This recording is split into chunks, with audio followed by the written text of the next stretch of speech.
What's up, guys? Barrett's Music Education here, and I'm here today to talk about some of the best series of books that are out there now for teaching music.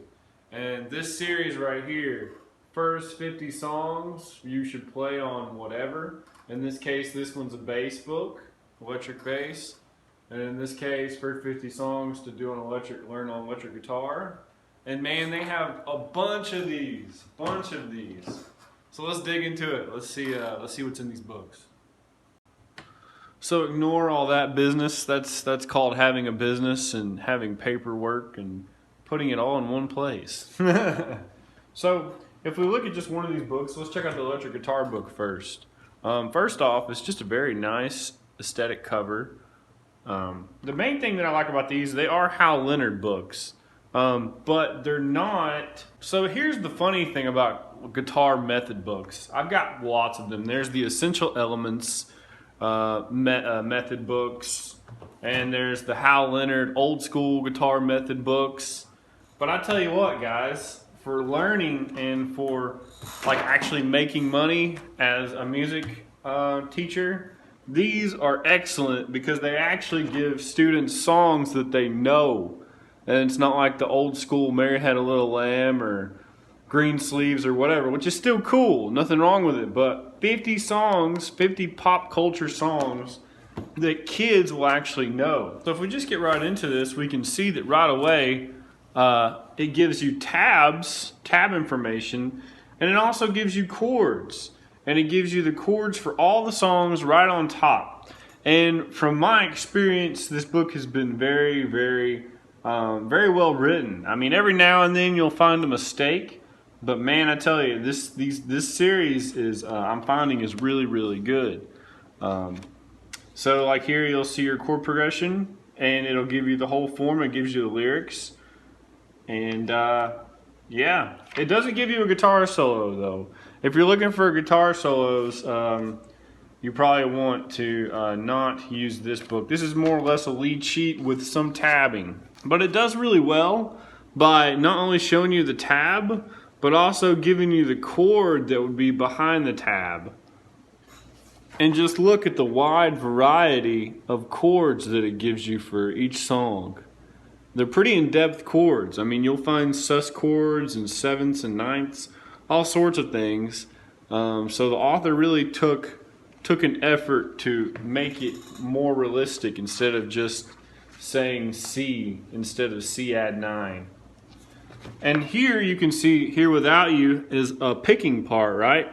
Look at that. They tabbed out the complete picking part. What I love about this is it's completely tab style. There is no traditional notation going on here. And I know some people might disagree with that, but kids on guitar nowadays, you don't read traditional notation on guitar. You just read tabs and chord charts and things.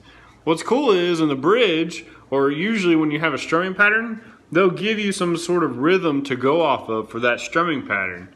So just in this one alone, we have Hey Joe by Jimi Hendrix, Iron Man, Knocking on Heaven's Doors, Seven Nation Army, Should I Stay or Should I Go, Simple Man, Smoke on the Water, Sunshine of Your Love. Guys, this book is where it's at. You can get so many lessons. And the thing is, if you teach music, then you know it's a business in recurring students. That's what it's all about. You're looking for those students to come back and keep learning every single week. So that was the guitar book, and this is the bass book. Same deal. Every single book obviously has 50 songs, and they're all really relevant. I've heard of pretty much every single one of these songs. And not only that I've heard of it, I'll actually want to play most of these songs. So that's the biggest thing. You know, you'll buy method books for guitar or whatever, and it won't have relevant songs to this day that people actually just really want to learn. Look at all of these tabs. All these tabs just for this one song. So it's bass, right? So you would think, like here's Black Dog on bass, for crying out loud. This is gold, man. This is the kind of stuff you won't find online, not accurately anyways. What's really cool is it has a legend in the back that basically tells you all its kind of signature notation, basically, all the different bends or slides or how anything is notated. It's all in the back, so you're good to go. And pretty much anyone can read this. If you can read tabs, then you can read this. But it's really cool for even the people who do know how to read rhythm. It's tab, but it's got rhythm with it. So that's something else you won't normally find online, like on Ultimate Guitar or something. It's just a great resource. So I really just can't say enough about this series. I found the acoustic guitar one and had no idea that there was so many. If you go online, you can actually see they have one for piano, for harmonica. It's crazy. This series is what I recommend. I'm supposed to get the acoustic guitar 50 songs for 51st songs for acoustic guitar you want to learn as well, and that should be coming in the mail hopefully in a couple of days. And if you teach, when you teach music, you have to realize the students are coming there to learn stuff that entertains them. You're there to teach, but you're also there to entertain and for them to have fun.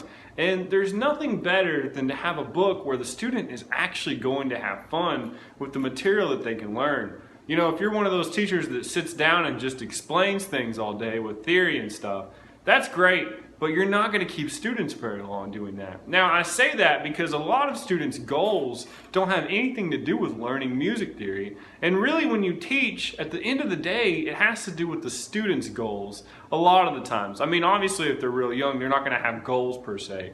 But you have to still read through what the parent and what the student and what you think the goals are for that student. It's a very kind of interesting line and balance act that you play as a teacher. But what I like to do is I like to give the student relative fun information. Like, just take one of these songs, for example. Let me show you guys kind of what I would do. House of the Rising Sun is a great example because it's got tablature, which helps the student learn about picking, but it's also got lots of chords. So you could spend just one lesson, say this is like the first, well, hopefully it's not the first lesson. Say it's a couple of lessons in and you really just want them to get to know a cool chord progression. I wouldn't start out with this chord progression because it is so long and complex. But with that being said, you still can learn lots of different things from just this one page alone. A lot of value here. All of these chord charts are very important, and so you can teach the student how to read off these chord charts. Although they are quite small, you can blow them up and have bigger chord charts. And then you have the picking, but you also have the chords above the picking, which you can tell the student, it's very important to think about how music is really made up of melody and harmony or chords. That's really what makes up music a lot of the time. And yeah, man, you can teach them about form because it says intro and verse and bridge and coda. There's just so much musical information that they can learn off of a book like this instead of using the traditional method of here's G7 and C. Let's learn 5/7 to 1. Those methods are really outdated, and those method books, especially because that comes from the piano culture, nothing wrong with it. It works better for piano than it does guitar. So I'm really glad to see some innovation, honestly, in guitar teaching from this series. So thanks for watching, guys. If you're interested in this series, I got a link in the description, and I'll see you on the next one.